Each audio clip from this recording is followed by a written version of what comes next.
പിതാവിൻ്റെയും പുത്രൻ്റെയും പരിശുദ്ധാത്മാവിൻ്റെയും നാമത്തിൽ ആമേൻ. എല്ലാവരെയും കർത്താവ് അനുഗ്രഹിക്കട്ടെ.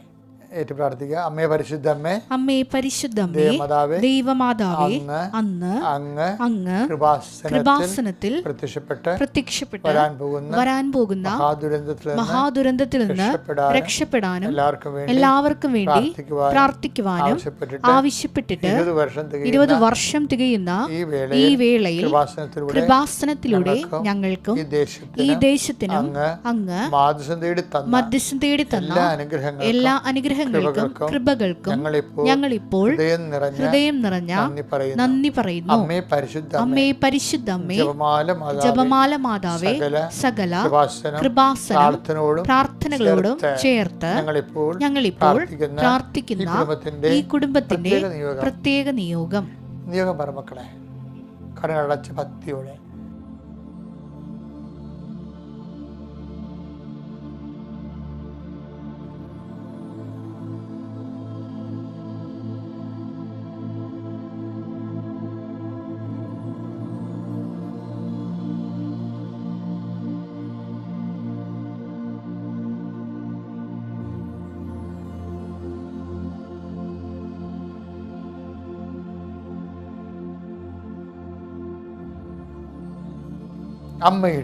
അമ്മയുടെ പ്രത്യക്ഷീകരണത്തിന്റെ ഈ ദ്വാദശക വേളയിൽ ഞങ്ങൾക്ക് സാധിച്ചു തരുവാൻ കനിയേണമേ. ആമേൻ. വിശ്വാസ പ്രമാണം. സർവശക്തനായ പിതാവും ആകാശത്തിന്റെയും ഭൂമിയുടെയും സൃഷ്ടാവുമായ ദൈവത്തിൽ ഞാൻ വിശ്വസിക്കുന്നു. അവിടുത്തെ ഏകപുത്രനും ഞങ്ങളുടെ കർത്താവുമായ ഈശോ മിശിഹായിലും ഞാൻ വിശ്വസിക്കുന്നു. ഈ പുത്രൻ പരിശുദ്ധാത്മാവിനാൽ ഗർഭസ്ഥനായി കന്യകാമറിയത്തിൽ നിന്ന് പിറന്ന് പൊന്തിയോസ് പീലാത്തോസിന്റെ കാലത്ത് പീഡകൾ സഹിച്ച് കുരിശിൽ തറയ്ക്കപ്പെട്ട് മരിച്ച് അടക്കപ്പെട്ട് പാതാളങ്ങളിൽ ഇറങ്ങി മരിച്ചവരുടെ ഇടയിൽ നിന്ന് 3-ാം നാൾ ഉയർത്ത് സ്വർഗത്തിലേക്ക് എഴുന്നള്ളി സർവശക്തിയുള്ള പിതാവായ ദൈവത്തിന്റെ വലതുഭാഗത്തിരിക്കുന്നു. അവിടെ നിന്ന് ജീവിക്കുന്നവരെയും മരിച്ചവരെയും വിധിക്കുവാൻ വരുമെന്നും ഞാൻ വിശ്വസിക്കുന്നു. പരിശുദ്ധാത്മാവിലും ഞാൻ വിശ്വസിക്കുന്നു. വിശുദ്ധ കത്തോലിക്കാ സഭയിലും പുണ്യവാന്മാരുടെ ഐക്യത്തിലും പാപങ്ങളുടെ മോചനത്തിലും ശരീരത്തിന്റെ ഉയർപ്പിലും നിത്യമായ ജീവിതത്തിലും ഞാൻ വിശ്വസിക്കുന്നു. ആമേൻ. സ്വർഗ്ഗസ്ഥനായ ഞങ്ങളുടെ പിതാവേ, അങ്ങയുടെ നാമം പൂജിതമാകണമേ. അങ്ങയുടെ രാജ്യം വരണമേ. അങ്ങയുടെ തിരുമനസ് സ്വർഗത്തിലെ പോലെ ഭൂമിയിലും ആകണമേ. അന്നു വേണ്ടുന്ന ആഹാരം ഇന്ന് ഞങ്ങൾക്ക് തരണമേ. ഞങ്ങളോട് തെറ്റ് ചെയ്യുന്നവരോട് ഞങ്ങൾ ക്ഷമിക്കുന്നത് പോലെ ഞങ്ങളുടെ തെറ്റുകൾ ഞങ്ങളോടും ക്ഷമിക്കണമേ. ഞങ്ങളെ പ്രലോഭനത്തിൽ ഉൾപ്പെടുത്തരുതേ, തിന്മയിൽ ഞങ്ങൾ രക്ഷിക്കണമേ. ആമേൻ. കർത്താവ് അങ്ങയുടെ കൂടെ സ്ത്രീകളിൽ അങ്ങ് അനുഗ്രഹിക്കപ്പെട്ടവളാകുന്നു. അങ്ങയുടെ ഉദരത്തിൻ ഫലമായി ഈശോ അനുഗ്രഹിക്കപ്പെട്ടവനാകുന്നു. പരിശുദ്ധ മറിയമേ, തമ്പുരാന്റെ അമ്മേ, പാപികളായ ഞങ്ങൾക്ക് വേണ്ടി ഇപ്പോഴും ഞങ്ങളുടെ മരണസമയത്തും തമ്പുരാനോട് അപേക്ഷിക്കണമേ. ആമേൻ. കർത്താവേ, നിന്റെ നാഥനും രക്ഷകനുമായി ഏറ്റുപറഞ്ഞുകൊണ്ട് ഞങ്ങൾ പ്രാർത്ഥിക്കുന്നു. ഭൂഖണ്ഡാന്തരങ്ങളിൽ കർത്താവെ, ഇപ്പോഴ് നമ്മെ ശിരസ്കരായി നിൽക്കുന്ന എല്ലാ മക്കളുടെ മേലും കർത്താവെ നിന്റെ തിരുമുറുവാർന്ന് വലതുകരം വയ്ക്കണമെന്ന് പ്രാർത്ഥിക്കുന്നു. ഈ പ്രഭാതത്തെ ഓർത്ത് നന്ദി പറയുന്ന ഈശോയെ, കർത്താവിൻ്റെ വലിയ ശക്തി കർത്താവെ, ഇത് പ്രാർത്ഥിക്കുന്ന ഓരോ മക്കളുടെ മേൽ ആവശ്യിക്കേണ്ട ഈശോയെ. ഈശോ നിന്റെ വിശുദ്ധ പൗരോഹിത്യത്തെ മഹത്വപ്പെടുത്തണമേ. കർത്താവെ, സഭയിലുള്ള സാന്നിധ്യം പ്രകടമാക്കണമേ. അമ്മേ, പരിശുദ്ധ അമ്മേ, ദൈവമാതാവേ, എല്ലാ മക്കൾക്ക് വേണ്ടി മധ്യസ്ഥം വഹിക്കണമേ. എൻ്റെ കർത്താവിൻ്റെ ഉന്നതമായ നാമത്തിൽ നിൻ്റെ വ്യാപാര വ്യവസായ സംരംഭങ്ങളെ, എൻ്റെ കർത്താവിൻ്റെ ഉന്നതമായ നാമത്തിൽ നിന്നെ അലട്ടുന്ന എല്ലാ ജീവിത പ്രശ്നങ്ങളുടെ മേലും കർത്താവിൻ്റെ കണ്ണ് ചൊരിയട്ടെ. എൻ്റെ കർത്താവിൻ്റെ ഉന്നതമായ നാമത്തിൽ നിൻ്റെ സാമ്പത്തിക മേഖലകളുടെ മേൽ, അതിൻ്റെ തടസ്സങ്ങളുടെ മേൽ കർത്താവിൻ്റെ കണ്ണ് ചൊരിയട്ടെ. നീ വിടുതൽ പ്രാപിച്ചുകൊണ്ട് സാക്ഷ്യം പറയാനും സമാശ്വാസത്തെ ജീവിക്കാനും കർത്താവ് നിന്നെ സഹായിക്കട്ടെ. കർത്താവെ, രോഗികളുടെ മേലെ നീ കൈവെക്കണമെന്ന് പ്രാർത്ഥിക്കുന്നു. കിടപ്പ് രോഗികൾ മാസങ്ങളായി കിടന്നിട്ട് ജോലിക്ക് പോകാൻ പറ്റാതിരിക്കുന്നവരുണ്ട് ഈശോയെ. അതുകൊണ്ട് കർത്താവ് എങ്ങനെ വരും എന്ന് വിചാരിച്ചുകൊണ്ട് വിഷമിക്കുന്നുണ്ട് ഈശോയെ. ക്രിസ്മസ് വരെ തള്ളി നിൽക്കട്ടെ, എങ്ങനെയെങ്കിലും ആവതില്ലെങ്കിലും പോയേക്കാം എന്ന് വിചാരിച്ചുകൊണ്ട് നെടുവേർപ്പെട്ട് പ്രാർത്ഥിക്കുന്ന മനുഷ്യരുണ്ട് ഈശോയെ. അവരെല്ലാം നീ സന്ദർശിക്കണം. കർത്താവെ, നിൻ്റെ വചനത്തിലുള്ള ഏറ്റവും വലിയ അനുഗ്രഹം നമ്മുടെ സന്ദർശനമാണ്. ദൈവമേ, എൻ്റെ സന്ദർശന സമയം അറിഞ്ഞില്ലെന്നൊക്കെ നീ വചനത്തിൽ എഴുതിയിരിക്കുമ്പോൾ നിൻ്റെ ജോലി തന്നെ മനുഷ്യരെ സന്ദർശിക്കുക. അവരായിരിക്കുന്ന അവസ്ഥയിൽ കർത്താവ് ഒരു കുഞ്ഞാട് കർത്താവ് അത് കുരുക്കിൽപ്പെട്ട് കിടന്നപ്പോഴേ നീ അതിനെ സന്ദർശിക്കേണ്ടി ചെയ്യുന്നത്. അങ്ങനെയാണ് 99 കഥ നീ പറയണത്. അനുതാപം ആവശ്യമില്ലാത്ത 99 നീതിമാന്മാരെ കുറിച്ചതിനേക്കാൾ അനുതാപം ആവശ്യമുള്ള ഒരു കുഞ്ഞാടിനെക്കുറിച്ച്, നീതിമാനെക്കുറിച്ച് നീ സ്വർഗം സന്തോഷിക്കുമെങ്കിൽ ആ സന്ദർശനത്തിൻ്റെ ഭാഗമായിട്ടാണ് ദൈവമേ സന്തോഷം വരണമെന്ന് ഞങ്ങൾക്ക് അറിയാം. കർത്താവേ, നീ ഇനിയും സന്ദർശിക്കാനുള്ളവർ അവരുടെ യോഗ്യത കൊണ്ടല്ല കർത്താവേ, ഞങ്ങളുടെ പ്രാർത്ഥനയുടെ യോഗ്യത കൊണ്ട് കർത്താവേ നീ അവരെ സന്ദർശിക്കണമേ. രോഗികൾ, പീഡിതർ, മനപ്രയാസമുള്ളവർ, തകർന്നു പോയവർ, ജീവിത പങ്കാളികളെ ഇറങ്ങിപ്പോയവർ, ജീവിത പങ്കാളികൾ നഷ്ടപ്പെട്ടവർ, ജീവിത പങ്കാളികൾ മരിച്ചു പോയവർ, കർത്താവ് മഴ പെയ്യുമ്പോഴും അതുപോലെ തന്നെ തണുപ്പടിക്കുമ്പോഴും വല്ല ഒറ്റക്ക് ചെന്നിട്ട് തുഴഞ്ഞിട്ടൊക്കെ കയറാതിരിക്കുമ്പോഴും വല്ലാത്ത വിഷമമാണ്. വല്ലപാടും ചത്താൽ മതിയായിരുന്നു എന്ന് നമുക്ക് തോന്നിപ്പോകുന്ന വിഷമത്തിൽ ആൾക്കാരുണ്ട്. കർത്താവ് അവരെല്ലാം നീ സന്ദർശിക്കണേ കർത്താവേ. കർത്താവെ, അവർക്ക് ഇപ്പം പലരും എഴുന്നേറ്റിട്ടുണ്ട്. പക്ഷേ എഴുന്നേറ്റതായാലും അത് കിടന്നതായാലും എല്ലാവർക്കും ഒരുപോലെയാണ്. രാത്രി എന്തിനാകുന്നു, എന്തിന് വെളുക്കുന്നു എന്നവർക്കൊരു എത്തും പിടിയില്ലാതെ ഇങ്ങനെ ഇരുണ്ടും വെളുത്തും പോകുന്ന പോലുള്ള മനുഷ്യരുണ്ട് ഈശോയെ. അവരെല്ലാം നീ സന്ദർശിക്കണം കർത്താവെ. അവരെല്ലാം സന്ദർശിക്കണം കർത്താവെ.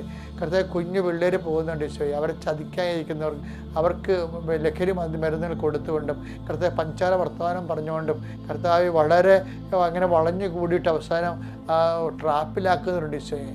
അവർ തന്നെ അപകട മേഖലകൾ ചരിക്കുന്നുണ്ട് ഈശോയെ. അറിയാതെ ഇങ്ങനെ സ്നേഹം നടിച്ചും പിന്നെ അങ്ങനെ തെറ്റിൽ വീഴുന്നു പോകുന്ന ആൾക്കാരുണ്ട് ഈശോയെ. അവരെല്ലാം നീ സന്ധിക്കണം പ്രാർത്ഥിക്കുന്നു. ദൈവത്തിൻ്റെ കരുണ മക്കളിലേക്ക് ആവശ്യിക്കട്ടെ ഈശോയെ. ദൈവത്തിൻ്റെ കരുണ മക്കളിലേക്ക് ആവശ്യിക്കട്ടെ. നിങ്ങളുടെ ജോലി, നിങ്ങളുടെ യാത്ര, നിങ്ങളുടെ സംസാരം, നിങ്ങളുടെ സംസാരങ്ങൾ നിങ്ങൾ ഒപ്പിടുന്നത് പോലും ഇന്ന് ഏതെങ്കിലും കടലാസ് ഖണ്ഡത്തിൽ മക്കൾ ഒപ്പിടുന്നുണ്ടെങ്കിൽ അത് കർത്താവിനെ ഏൽപ്പിച്ച് പ്രാർത്ഥിക്കുന്നു. കർത്താവെ, ഇന്നത്തെ ഓരോ വിഷയവും ആരോട് സംസാരിച്ചാലും ഇന്ന് അനുവാദമില്ലാതെ അവിചാരിതമായിട്ടൊക്കെ നമ്മുടെ ജീവിതത്തിലേക്ക് അവരുടെ കാര്യം സാധിക്കാൻ വേണ്ടി വരിഞ്ഞു കയറി വരുന്ന ആൾക്കാരുണ്ട് ഈശോയെ. അവരുണ്ടാക്കുന്ന വലിയ പ്രശ്നങ്ങളുണ്ട് ഈശോയെ.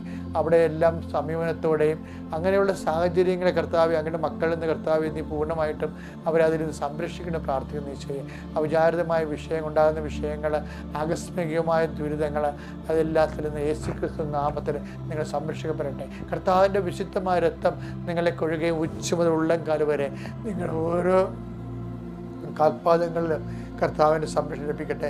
എൻ്റെ കർത്താവിൻ്റെ ഉന്നതമായ നാമത്തിൽ സഭയുടെ അധികാരത്തെക്കുറിച്ചിൻ്റെ അടയാളത്തിൽ ഇന്നത്തെ മുഴുവൻ ദൗത്യങ്ങൾ, ഇന്നത്തെ മുഴുവൻ യാത്രകൾ, ഇന്നത്തെ മുഴുവൻ സംസാരങ്ങൾ, ഇന്നത്തെ മുഴുവൻ ഇടപെടലുകളെല്ലാം കർത്താവിൻ്റെ നാമം നിങ്ങൾക്ക് ചെയ്ത് തീർക്കാനുള്ള ജോലികൾ, കർത്താവ് പോയി കണ്ട് സംസാരിക്കാനുള്ള വിഷയങ്ങൾ എല്ലാം കർത്താവ് മറ്റു സ്ഥലങ്ങളിൽ സമാധാനം ബോധിപ്പിക്കേണ്ട കാര്യങ്ങൾ എല്ലാത്തിനു പേരും ദൈവ തീരുമാനവും ദൈവികമായ ശക്തി ഉണ്ടാകട്ടെ. കർത്താവ് നിങ്ങൾ സന്ധിക്കുകയും സന്തോഷിപ്പിക്കുകയും സമാധാനിപ്പിക്കുകയും ചെയ്യട്ടെ. നിത്യപിതാവും പുത്രനും പരിശുദ്ധാത്മാവിൽ നീക്കുക.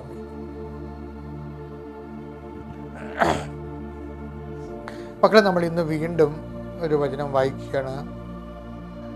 സങ്കീർത്തനം 25:4-6, സങ്കീർത്തനം 32:8 തമ്മിൽ ഭയങ്കര പൂരകമായൊരു വചനമാണ്.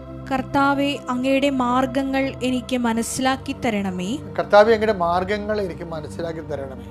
അങ്ങയുടെ പാതകൾ എന്നെ പഠിപ്പിക്കണമേ. അങ്ങയുടെ പാതകൾ എന്നെ പഠിപ്പിക്കണമേ. കർത്താവേ, പണ്ട് മുതലേ അങ്ങ് ഞങ്ങളോട് കാണിച്ച അങ്ങയുടെ കാരുണ്യവും വിശ്വസ്തതയും അനുസ്മരിക്കണമേ. എൻ്റെ പ്രിയപ്പെട്ടവരെ, അതായത് പ്രാർത്ഥനയ്ക്ക് പെട്ടെന്ന് ഉത്തരം കിട്ടാനുള്ള ഒരു മാർഗമുണ്ട്. അതിലൊന്ന്, ഇപ്പോൾ നമുക്ക് ആ ഒരു കാര്യം ചെയ്യട്ടെ. ഇപ്പം നമ്മൾ പഞ്ചായത്ത് വില്ലേജ് ഓഫീസിൽ പോയി ചോദിക്കണം, പഞ്ചായത്തിൽ പോയി ചോദിക്കണം, സാറേ വീട് റിപ്പയർ ചെയ്യാനുള്ള സ്കീമെല്ലാം ഉണ്ടെന്ന് ചോദിക്കും. അപ്പോൾ അവർ പറയും വീട് റിപ്പയർ ചെയ്യാനുള്ള സ്കീമൊന്നുമില്ല, വീട് വെച്ചു കൊടുക്കാനുള്ള ലൈഫ് മിഷൻ ഉണ്ടെന്ന് പറയും. ഞാൻ ബ്ലോക്കിൽ പോയി ചോദിക്കുകയാണ്, സാറേ കോഴിയും കോഴിക്കോടൊക്കെ വന്നോ എന്ന് ചോദിക്കുമ്പോൾ പറയും കോഴിയും കോഴിക്കോടൊന്നും ഇല്ല, പശു വന്നിട്ടുണ്ടെന്ന് പറയും. അപ്പോഴെന്ത് സംഭവിച്ചു കഴിഞ്ഞാൽ നമ്മൾ അവിടെ ഉള്ളത് അപേക്ഷിച്ചാൽ മാത്രമേ നമുക്ക് കിട്ടത്തുള്ളൂ. കിട്ടാൻ എളുപ്പമാണ്. അതാണ് പ്രാർത്ഥനയ്ക്കുള്ള ഏറ്റവും വലിയ ഗുണം. അതാണ് ദൈവം തരാൻ ഇഷ്ടപ്പെടുന്നത് നമ്മൾ ചോദിക്കുകയാണെങ്കിൽ പെട്ടെന്ന് തരും. ഇപ്പോൾ ഉദാഹരണത്തിന് ഇവിടെ എന്താ കിട്ടണത്? അതായത് കർത്താവേ, ഒന്ന് വായിച്ച മോനെ, കർത്താവേ അങ്ങയുടെ മാർഗങ്ങൾ എനിക്ക് മനസ്സിലാക്കി തരണമേ. അങ്ങയുടെ പാതകൾ എന്നെ പഠിപ്പിക്കണമേ. ഓക്കെ അല്ലേ? അപ്പൊ ദൈവത്തോട് ചോദിക്കണം എന്താണ്? അങ്ങയുടെ മാർഗങ്ങൾ എന്നെ പഠിപ്പിക്കണം. പാതകൾ, അങ്ങയുടെ മാർഗങ്ങൾ എന്ന് പറയുമ്പോൾ അങ്ങൊരു വിഷയത്തെ സമീപിക്കുന്ന രീതികൾ, അതുപോലെ തന്നെ അങ്ങയുടെ മനസ്സിലിരിപ്പ്, നമ്മുടെ ഓരോ വിഷയങ്ങളെക്കുറിച്ച് ദൈവത്തിനൊരു മനസ്സിലിരിപ്പുണ്ടാവുമല്ലോ, അത് എന്നുവെച്ചാൽ ദൈവഹിതം, അത് എന്നെ പഠിപ്പിക്കണമേ. അതെന്തുകൊണ്ടാണ് ഇതിങ്ങനെ പ്രാർത്ഥിച്ചാൽ പെട്ടെന്ന് കിട്ടാൻ സാധ്യതയുണ്ട്. എന്താ കാര്യം അറിയാമോ? ദൈവത്തിൻ്റെ ഇഷ്ടം അത് തന്നെയാണ്. എന്താ കാര്യം? സങ്കീർത്തനം 32:8 വായിച്ചു നോക്കിയേ. ഞാൻ നിന്നെ ഉപദേശിക്കാം. കേട്ടില്ലേ? സങ്കീർത്തനം 32:8 എന്താ പറയണത്? ഞാൻ നിന്നെ ഉപദേശിക്കാം, നീ നടക്കേണ്ട വഴി കാണിച്ചു തരാം. എന്തെങ്ങനെയാണ് പരിപാടി? കറക്റ്റല്ലേ? ആ ദൈവം തന്നെ പറയണേ, ഞാൻ നിന്നെ ഉപദേശിക്കാം. സങ്കീർത്തനം 32:8. അത് നീ നടക്കേണ്ട വഴി ഞാൻ നിന്നെ കാണിച്ചു തരാം. അതല്ലേ സങ്കീർത്തനം ചോദിക്കണത് 25:4. ഞാൻ നടക്കേണ്ട വഴി കർത്താവേ നീ എനിക്ക് കാണിച്ചു തരണം. അപ്പം എന്താണ്? വൈദ്യം കൽപ്പിച്ചതും പാര്, രോഗി ഇച്ഛിച്ചതും പാര്. അപ്പോൾ അവൻ പെട്ടെന്ന് കിട്ടാൻ സാധ്യതയുണ്ട്. അതുപോലെ ആയിരിക്കണം, അതുപോലെ ഇരിക്കണം നമ്മുടെ പ്രാർത്ഥനകളെല്ലാം. അതായത് ഞങ്ങളെ ഈശോ പറഞ്ഞില്ലേ, ഞങ്ങളെ പ്രലോഭനത്തിൽ ഉൾപ്പെടുത്തരുതെന്ന് പറഞ്ഞത്. എന്ന് വെച്ച് കഴിഞ്ഞാൽ ദൈവഹിതപ്രകാരം അല്ലാത്ത പ്രാർത്ഥനകളും ആവശ്യങ്ങളും ഉണ്ടാവാതിരിക്കാനാണ് ഈശോ അങ്ങനെ പറഞ്ഞത്. നിൻ്റെ ആഗ്രഹം ദൈവഹിതപ്രകാരമാണെങ്കിൽ അത് പെട്ടെന്ന് നമുക്ക് ലഭിക്കും. അപ്പോൾ അത് ദൈവഹിതപ്രകാരമല്ലാത്ത ഒരു സിറ്റുവേഷനിലാണ് അതിനൊക്കെയാണ് നമ്മൾ പ്രലോഭനം. എന്താണ് പ്രലോഭനം എന്ന് ചോദിച്ചു കഴിഞ്ഞാൽ, ദൈവഹിതപ്രകാരമല്ലാത്തതെല്ലാം ദൈവത്തിൻ്റെ ഹിതം അനുസരിച്ചല്ലാത്ത വരുന്ന എല്ലാ സംഭവവും നമ്മുടെ ബോഡിയുടേതായിരിക്കും. അതാണ് എൻ്റെ വിഷയം.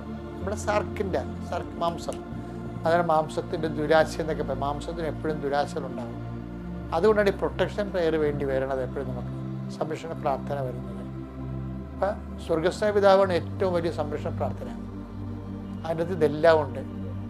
സ്വർഗസ്ഥനായ പിതാവ് നമ്മൾ ചെല്ലണേ എന്തിനാണ്? എന്തെങ്കിലും ഒരു പ്രശ്നം ഉണ്ടെങ്കിൽ നമ്മളൊരു സ്വർഗസ്ഥനായ പിതാവ് എനിക്കൊണ്ട് പുറത്തു പോകും. എന്താ കാര്യം? സ്വർഗസ്ഥനായ പിതാവിൽ അന്നു വേണ്ട ആഹാരമുണ്ട്, പ്രലോഭനത്തിൽ ഉൾപ്പെടുത്തരുത് എന്നുള്ള സംരക്ഷണ പ്രാർത്ഥനയുണ്ട്. അതുപോലെ തന്നെ ദൈവഹിതത്തിനോട് യോജിച്ചുകൊണ്ട് അങ്ങ് നടക്കേണ്ട വഴി, നീ നടക്കേണ്ട വഴി നിൻ്റെ മുഖത്ത് നോക്കി ഞാൻ നിന്നെ ഉപദേശിക്കാവുന്ന സങ്കീർത്തനം 32:8 പറയുമ്പോൾ സങ്കീർത്തനം 25:4 പറയും, കർത്താവേ ഞാൻ നടക്കേണ്ട വഴി, അങ്ങയുടെ ഹിതപ്രകാരം നടക്കേണ്ട വഴി അങ്ങ് എന്നെ ഒഴിവാക്കി തരണമേ. അതെല്ലാം ഈ രണ്ടും കൂടി സമ്മേളിക്കുന്ന സ്ഥലം സ്വർഗസ്ഥനായ പിതാവ് എന്നുള്ള പ്രാർത്ഥനയാണ്. ഇപ്പോൾ സങ്കീർത്തനം 32:8 സങ്കീർത്തനം 25:4 കൂടി കൂട്ടി വെച്ചിട്ട് അതൊരു പ്രാർത്ഥനയാക്കാമെങ്കിൽ ഏറ്റവും നല്ലത് സ്വർഗസ്ഥനായ പിതാവ് തന്നെയായിരിക്കും. അതുകൊണ്ട് ദൈവഹിതപ്രകാരം ജീവിതം പുനഃക്രമീകരിക്കാൻ, ആ ദൈവത്തിൻ്റെ മനസ്സിനോട് ചേർന്ന് പ്രാർത്ഥിക്കാൻ എന്നെ സഹായിക്കണമേ എന്ന് പ്രാർത്ഥിക്കർത്താവേ.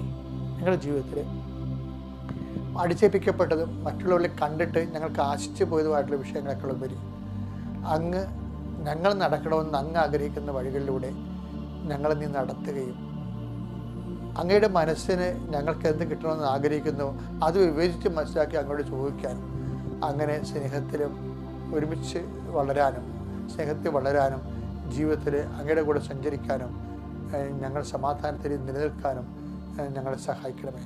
നിത്യം പിതാവും പുത്രനും പരിശുദ്ധാത്മാവും എന്നേക്കും. ആമേൻ.